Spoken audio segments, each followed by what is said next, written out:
हिंगोलीकरांनी मोर्चा या ठिकाणी यशस्वी केला, त्याबद्दल सर्वप्रथम अनुसूचित जाती आरक्षण वर्गीकरणाच्या या मोर्चाचे आयोजक, त्यांना सहकार्य करणारी प्रत्यक्ष अप्रत्यक्ष सर्व मान्यवर मंडळी आणि मोठ्या संख्येने सहभागी झालेल्या माझ्या माय बहिणींनो, भावांनो आणि नेते मंडळींनो, आपल्या सर्वांचं या ठिकाणी मनपूर्वक समाज बांधवांच्या वतीनं हार्दिक हार्दिक या ठिकाणी अभिनंदन आणि धन्यवाद सुद्धा।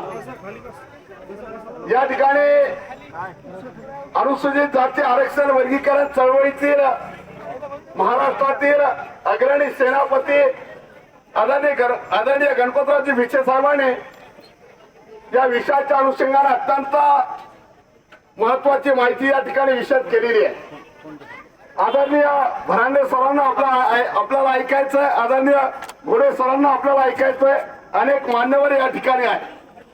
पण सर्वप्रथम मला या विषयाच्या अनुषंगाने आदरणीय भिसे साहेबांच्या भाषणामध्ये सुद्धा जो मुद्दा आला की मातंग समाजाच्या अनुषंगाने जे काही विशिष्ट वर्ग जे गलिच्छ भाषा वापरून शिवीगाळ करण्याचं काम या ठिकाणी करतोय, दोन समाजामध्ये तेढ निर्माण करण्याचं काम जो करतोय, चिखलफेक करण्याचं काम जो करतोय, तर या अनुषंगाने मला या विषयाच्या अनुषंगाने मला स्पष्टपणाने सांगायचंय, कालपर्यंत परमपूजनीय डॉक्टर बाबासाहेब आंबेडकरांच्या चळवळीत काम करणारा कार्यकर्ता म्हणून नाईलाजाने आम्ही तोंड बंद ठेवत होतो, पण आता नाईलाजाने तुम्ही महापुरुषापर्यंत गेलात आणि अवकाशीपर्यंत आलात।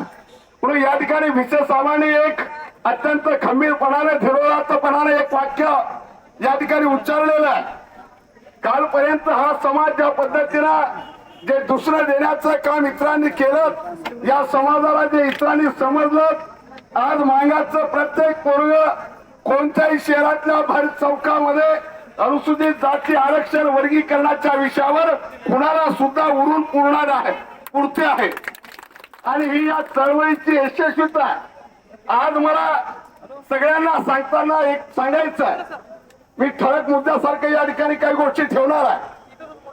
मात्र आम्ही लढतोय आणि मान फक्त आरक्षण खातोय हे जे बोलल्या जात आहे खरं आहे का? त्याच अनुषंगानं या महाराष्ट्रामध्ये देशातल्या असलेल्या अनुसूचित जाती आणि महाराष्ट्रातल्या असलेल्या अनुसूचित जाती जे या देशाचं संविधान 341 नुसार ज्या राज्यातल्या अनुसूचित जातीची यादी तयार झालेली आहे, तर कळायला लागलेल्या लेकरापासून तर देशाच्या राष्ट्रपतीपर्यंत आपण 59 जातींचा उल्लेख करतोय। माझ्या बांधवांना या जिल्हाधिकारी महोदयांच्या माध्यमातून आपल्या मोर्चेकऱ्यांच्या माध्यमातून माझं शासनाला सांगणं की आजची जी यादी, आजची कालची नाही, आजच्या यादीमध्ये 59 जातीमध्ये जे बोंबलणारे 150 आले त्यांचा समावेश आज आहे का? ते लाभ घेतात का नाही? अनुसूचित जातीचा लाभ त्या यादीमध्ये जे 341 नुसार ज्या 59 जाती आहे त्यांचाच अधिकार आहे। मग त्यांचाच अधिकार असताना त्याच्या बाहेरची जात कशी काय घेते? 341 सांगते की बाहेरचा आत येणार नाही, आतला बाहेर जाणार नाही, हे सगळं खरं आहे। मग त्या 341 नुसार महाराष्ट्रातली जी अनुसूचित जातीची यादी आहे ती महाराष्ट्र या देशातली पहिली जनगणना 51 झाली, 56 धर्मांतर झालं। 56 धर्मांतर होत असताना परमपूज्य डॉक्टर बाबासाहेब आंबेडकरांनी 18 मार्च 1956 आग्र्याच्या रामलीला मैदानावर अनुसूचित जाती आणि राज्यघटनेने दिलेल्या राखीव जागेच्या लाभाविषयी मत व्यक्त करताना जाहीर सांगितलं, काय सांगितलं? माझ्या बौद्ध धर्मग्रहणानंतर मी अस्पृश्य राहणार नाही, आपण सर्व बौद्ध झाल्याच्या नंतर आपल्याला राखीव जागेचे अधिकार राहणार नाहीत, राखीव जागा काय जन्मभर थोडंच राहणार आहेत, राखीव जागेच्या पागुळ गाड्यानं आपली काय फारशी प्रगती होणार नाही। हे बाबासाहेबांनी का म्हटलं? हे बाबासाहेबांनी का म्हटलं? याच अनुषंगाने 56 धर्मांतर झालं आणि 58 महाराष्ट्रातल्या तत्कालीन महाराष्ट्र सरकारनं ज्यांनी धर्मांतर केलं, अनुसूचित जाती म्हणून धर्मांतर केलं, ध्यानात ठेवा, त्यांच्यासाठी ओबीसीच्या सवलतीचा GR काढला। बघा, जे बोंबलतायत ना, तर त्यांच्यासाठी 58ला ओबीसीचा GR काढला आणि दुसरी जनगणना 51 नंतर 61ला झाली. या महाराष्ट्रातला प्रभूज्य डॉक्टर बाबासाहेब आंबेडकरांनी ज्या धर्मामध्ये धम्म स्वीकार केला, बाबासाहेबांनी तो धर्म का निवडलाय की आज जो सर्वोच्च न्यायालयाच्या अनुषंगानं जो एकजिन्सीपणाचा उल्लेख होतोय, तर जगामध्ये जाती विरहित एकजिन्सी असणारा समाज कुठे आहे? तो बौद्ध धर्मामध्ये आहे. आणि म्हणून डॉक्टर बाबासाहेब आंबेडकरांनी 56ला धर्मांतर केलं आणि या देशातील संविधानानुसार 61च्या जनगणनेतून धर्मांतरित मंडळी कमी झाली आणि मग 1 मे 1960ला महाराष्ट्राची निर्मिती झाली आणि 6 जून 1960ला या महाराष्ट्र सरकारनं जे धर्मांतरित झालेले आहे त्यांच्यासाठी GR काढला. आज जे विद्वानापैकी बॅरिस्टर असणारे बोंबलत आहेत, देशाच्या सर्वोच्च न्यायालयाने निकाल दिलाय, राज्यघटनेतले अनेक आर्टिकल सांगतायत, निर्देश देत आहेत, तरी एवढं झाल्याच्या नंतर सुद्धा आज सुद्धा ते म्हणतात की आरक्षण वर्गीकरण राज्याला करता येत नाही. मग हे जे बोंबलत आहेत, तर मग 6 जुलै 1960ला शासनानं आपल्याला सवलती देण्यासाठी जो निर्णय घेतला, त्याच्यानंतर 1 ऑक्टोबर 62ला तुम्हाला कास्ट सर्टिफिकेट देण्यासाठी जो निर्णय घेतला, त्याच्यानंतर 21 मार्च 1979ला जो निर्णय घेतला, त्याच्यानंतर 6 ऑक्टोबर 85ला जो निर्णय घेतला, 86ला जो निर्णय घेतला, जे राज्य सरकारनं जे आरक्षण कक्षेच्या बाहेर जी मंडळी गेलेली आहे, तर राज्य सरकारने इथं त्यांना सोयी सवलती आरक्षणाचा फायदा देण्यासाठी सरकारने तरतूद केली. आणि मग मी तुम्हाला जे सांगितलं 59 जाती, तर बाबांनो इथं लाभ घेताना यादी 59ची आहे, पण लाभ घेताना 59 पेक्षा जास्त लाभ घेत आहेत. तो 60वा कोण आहे?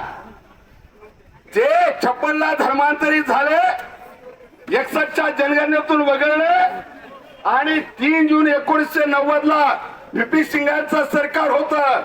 सुरुवातीला 49ला जी राज्यघटना आपण स्वीकारली, 50ला जो अंमल सुरू झाला, तर 50ची अनुसूचित जातीचा पहिला आदेश जो आहे, पहिली यादी जी आहे, तर त्या यादीमध्ये फक्त आणि फक्त अनुसूचित जातीचा निकष ठरवताना जे काही निकष आहेत त्याच्यामधला अस्पृश्यता, भेदाभेद हा महत्वाचा निकष होता. आणि म्हणून बाबासाहेबांनी जे धर्मांतर केलं, जिथे उच्च निश्चिता नाही, जिथे भेदभाव नाही, जिथे वर्ण नाही, जिथे वर्ग नाही, अशा धर्मामध्ये प्रवेश केल्याच्या नंतर त्यांची अस्पृश्यता त्या ठिकाणी कमी झाली, त्या धर्माच्या नुसार कायद्याने कमी झाली. आणि म्हणून 61ला वगळल्याच्या नंतर 3 जून 90 पर्यंत जे बोंबलत आहेत आपल्याला सांगत असतात की मान म्हणतायत की आमच्या वाट्याचं तुम्ही पळवलं. होय, पळवलंच नाही, तुम्ही दरोडा टाकलेला आहे. आज सुद्धा बोंबलणाऱ्यांच्या ईशाचं वाट्याचं या राज्याचं जे बजेट आहे, राज्याचं बजेट हे लोकसंख्येच्या प्रमाणात सोयी सवलतीसाठी उपलब्ध केल्या जात आहे. आज किती आहे? 3 जून 90 पर्यंत तुम्ही SC नव्हतात. 3 जून 1990ला तुम्ही SC मध्ये आलात. मग SC मध्ये आल्याच्या नंतर तोपर्यंत तर मागाचंच खाल्लत ना, कारण तुमची तरतूदच नव्हती. 65च्या निवडणुका मागच्या यादीनुसार झाल्या आणि 67च्या निवडणुकीमध्ये 33 पैकी 18 जागा SCच्या कमी झाल्या. ज्या कमी झाल्या त्या कुणाच्या होत्या? लोकसभेच्या 3 जागा कमी होत्या. 67 पासून आजपर्यंत लोकसभेच्या 15 निवडणुका, 15 3 45 खासदार, कुणाचे कमी, कुणाची लोकसंख्या नाही याच्यामध्ये. राज्यघटनेचा आर्टिकल 330 आणि 332 काय सांगताय की लोकसंख्येच्या प्रमाणात विधानसभेच्या आणि लोकसभेच्या जागा पाहिजे. जे आम्हाला सांगतायत की आम्ही लढतो आणि तुम्ही खाता, अरे ज्यांना अजून कळलं नाही, ज्यांना माहित नाही की आपण कधी आरक्षण कक्षेच्या बाहेर गेलो, कधी आत आलो, आज आपली तरतूद नाही. अरे ज्यांची तरतूद नसताना तुम्ही आरक्षणाचा वाटा घेणं, याला काय म्हणतात? याला काय म्हणतात? खाणं नाही म्हणत, 100% खाणं म्हणतात. आणि म्हणून आपल्याला जवळजवळ महाराष्ट्रातले 15 निवडणुकीमध्ये 15 तरी 45 खासदार आणि एका निवडणुकीमध्ये राज्याच्या